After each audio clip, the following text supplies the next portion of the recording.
ഇടുക്കിയിലെ കരിമണ്ണൂർ പഞ്ചായത്തിലെ Pannur ward UDF പിടിച്ചെടുത്തിരിക്കുകയാണ്.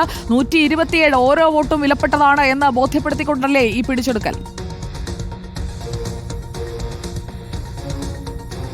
Parvathi, തീർച്ചയായിട്ടും തന്നെ ഈ കരിമണ്ണൂരിനോടൊപ്പം തന്നെ ഇടുക്കി ബ്ലോക്ക് പഞ്ചായത്തിലെ കഞ്ഞിക്കുഴി വാർഡിന്റെ കൂടി തെരഞ്ഞെടുപ്പ് ഫലം ഇപ്പോൾ വന്നിരിക്കുന്നു. കഞ്ഞിക്കുഴി വാർഡിലെ സ്ഥാനാർത്ഥി സാന്ദ്രാമോൾ ജിന്നി 745 വോട്ടുകൾക്ക് ഇപ്പോൾ വിജയിച്ചു എന്നുള്ള വിവരവും നമുക്ക് ലഭിക്കുന്നുണ്ട്. അങ്ങനെ ഇടുക്കി ജില്ലയിലെ ഉപതെരഞ്ഞെടുപ്പുകളിൽ UDF വിജയം ഉറപ്പിച്ചിരിക്കുന്നു എന്നുള്ളതാണ്. രണ്ടിടത്തും UDF വിജയിച്ചിരിക്കുന്നു.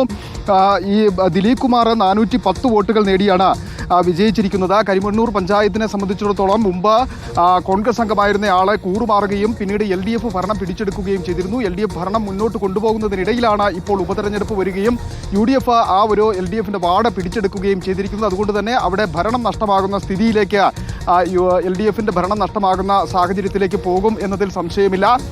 ഒപ്പം തന്നെ ഇടുക്കി ബ്ലോക്ക് പഞ്ചായത്തിൽ കഞ്ഞിക്കുഴി വാർഡിലേക്ക് തെരഞ്ഞെടുപ്പ് നടന്നതും സമാനമായ രീതിയിലാണ്.